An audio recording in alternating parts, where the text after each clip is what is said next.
A modified natural cycle versus two natural cycle, they can give a similar pregnancy rate, or they may give worse pregnancy rate in a modified natural cycle, or there can be no difference in live birth rate. It was in the latest network meta-analysis that there is no difference whether you use natural cycle or whether you use modified natural cycle. You have the same pregnancy rate and live birth rate. Stimulative frozen embryo transfer rationale is that it improves the subtle defect in follicogenesis and better endometrial milieu for embryo implantation. And this is how we give stimulate cycle. We can either give letrozole or clomiphene or gonadotropin. And you administer HCG when the dominant follicle is 70 mm and endometrial thickness more than 7 mm. What is your choice of in anovulatory patient? Whether you want to give mild ovarian stimulation cycle using aromatase inhibitor, clomiphene or FSS, or you want to give HRT cycle. The Cochrane data says that there is a higher pregnancy rate with a pooled mild ovarian stimulation when you are using letrozole.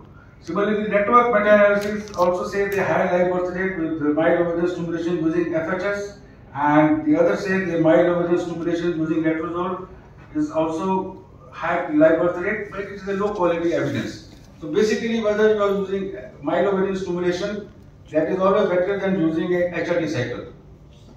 The hormone replacement cycle, the FAT cycle, which is most commonly used by most of us, this is how it is given. You start with estrogen. Once the endometrium mode is 8 mm, you add progesterone. Then, according to the date of embryo available, you do the embryo transfer. What advantage is cycle programming is better, greater control, and it is suitable for anovulatory, premature ovarian failure, age more than 40 years, less frequent monitoring. That's important. When we do HRT cycle, it means less frequent monitoring and low cycle cancellation rate. And HRT best suited in patients with irregular menstrual cycle.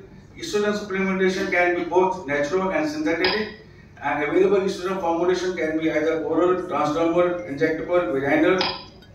The side effect of oral is nausea, gastritis, nausea, increased risk of breast cancer, and less bioavailability of oral estrogen. And the transdermal is better over oral. It doesn't cause venous thromboembolism, and it avoids the first bypass metabolic side effect. And it also maintains a E1 to E2 ratio almost 1:1, which is more physiological. Oral is maintaining 5:1.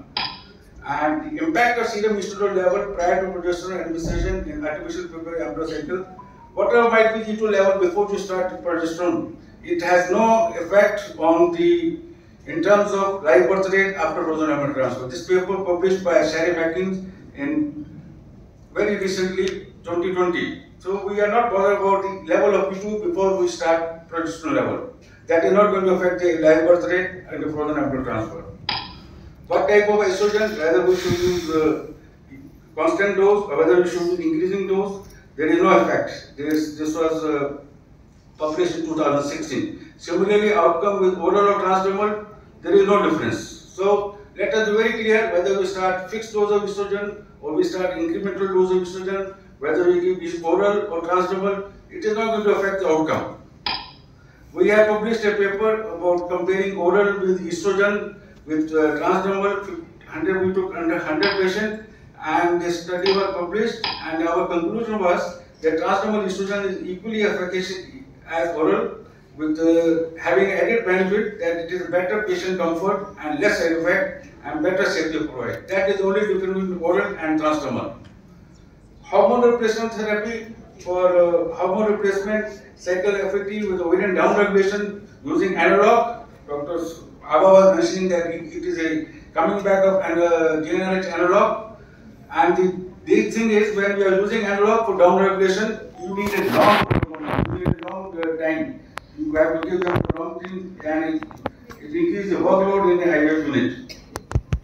It can be useful in cases of adenomyoma and endometriosis and history of cycle cancellation, premature urination in the previous cycle. But you need a long preparation, and ovarian downregulation can be commenced in the previous cycle using daily injection or intranasal GnRH agonist. There was a publication whether the success rate of using GnRH analog is better or no.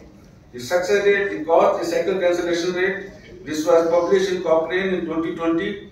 It is a comparable clinical pregnancy rate, 8 randomized controlled trial.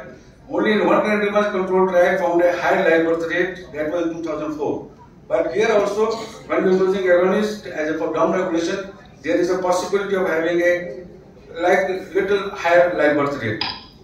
The timing of frozen embryo transfer. You have prepared the endometrium. Now you want to transfer. Which day you should do? Like I mentioned, when you are doing fresh embryo transfer, you give a trigger, and according to the day of embryo, you do if it's day 3 embryo, you have to give 4 days of progesterone, then transfer. When you are doing HRT cycle, which is most common cycle which we are using, the day you start progesterone, that is day 0, you count it and give for 4 days of progesterone, then you do transfer the day 3 of embryo. When you are doing a true natural cycle, that is a natural cycle, the ovulation is being triggered by the LH surge which is happening. You calculate when the ovulation LH surge happened, then transfer the day 3 embryo of LH plus 4 days. When you are doing modified natural cycle, you are giving a trigger, SCG trigger, like what you are giving in a fresh cycle. You give SCG trigger, then SCG trigger will take almost 36 hours to act before the ovulation happens. So you have to transfer the embryo SCG plus 5 days. So you have to add 1 day extra when you are doing modified natural cycle. The Cochrane reports 31 RCTs, 5,426 patients were included. Natural versus program cycle, there is uncertain of effect of natural cycle on live birth rate. Transdermal versus oral, no difference. Among different agonists, there is very few low quality